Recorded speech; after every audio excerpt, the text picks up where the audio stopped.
Hi, my name is Emily Iannelli, and I've been going through a little bit of depression lately, which is really part of my bipolar disorder, but it's been manifested by the recent loss of my sister's son. He was only 26 years old, and he died of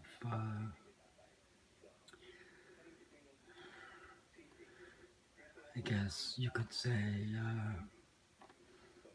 overconsumption of alcohol mixed with opiates, which resulted in his death at age 26. He was a nice young man. I remember him from when my sister gave birth to him, and it's a shock, but we've had family tragedies. My mom and dad sadly died from mental illness, which led ultimately to them both taking their lives. And I don't know why, but I also have struggled in my life. My son struggles. I happen to be transgender, and I struggle with depression. Um, Actually, I had vocal cord surgery or voice feminization surgery the day before my nephew died. I had surgery on April 13th, 2017 at Mount Sinai, Beth Israel. And I'm still healing from the surgery, so I'm not really supposed to talk a lot. But I do notice my voice has changed. It is softer. It is raspy right now, obviously, because it's still healing. And I've been drinking a lot of water. Uh, my doctor was pleased with the outcome, or my surgeon, I should say, was pleased with the outcome of my surgery. And I have the speech therapist too. So the combination of the healing from the surgery and the speech therapy hopefully will give me the desired voice range for what is traditionally a feminine voice. Um, but I have other issues I'm dealing with, such as my son, who's 18, and he's autistic, and we're now trying to work in getting him placed into another school. He's miserable at his current school. He's been there for 3 years, the residential school way upstate, 6 hours away. We are miserable, he's miserable, and we lost 3 years. He's only been home for holidays, a week at a time during the month, and I am very upset with the school district. And now they're thinking that he should go to a group home, and that's really affecting me in many ways. I think he may ultimately wind up in a group home, but it's like unfair to us that we had to give up 3 years without him, not being actively involved in his schooling, and now have him forced into a group home, while in New York State, according to New York State law, a child who has disabilities is entitled to an education until age 21, and my son is not ready to be graduated from school, and certainly he hasn't completed uh, the requirements set forth in his IEP report. And I've been bringing that up with the school district, that under no circumstances will my son graduate with a non-diploma, so to speak, just to get him out of the system. I'm not going to go for that.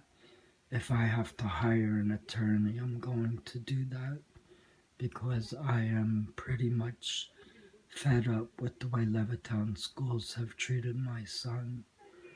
And I don't think he's been given the proper treatment that he should have been entitled to in the first place. So I'm trying to balance the recent tragedy of my sister's loss, dealing with my son's struggles, worrying about the finances, keeping up to date with my mortgage, which I am, and I'm trying now to aggressively pay it off within 6.5 years, virtually cut it off in half. Right now it's a 14-year mortgage, based originally on a 30-year mortgage, and I'm trying to aggressively pay it off in 6.5 years. But the only way I can is if our current administration doesn't mess with Social Security disability. They certainly can cut taxes for the wealthy, but if they mess with my Social Security disability, I'm going to really flip out. And I will let Trump know that he is not helping people, when all he's doing is helping the rich and hurting the common people. I worked hard all my life, 30 years in accounting and 5 years in engineering, and I deserve what I'm entitled to, and my son is entitled to continue on adult disability once he's out of school. So I'm not going to settle for them taking away my son's disability and slashing my disability and other people. There will be a revolt if that happens, and Donald Trump will be run out of office as he deserves. I don't like him. I never did, and I would have never imagined such an asshole being our president. But I don't have control over that. I voted for my candidate who lost, and now we have to suffer through the Trump administration. Anyway, I'm going to give my voice a rest. I'm tired. I'm thinking of my sister, and I'm going to probably go with her tomorrow to her son's burial site.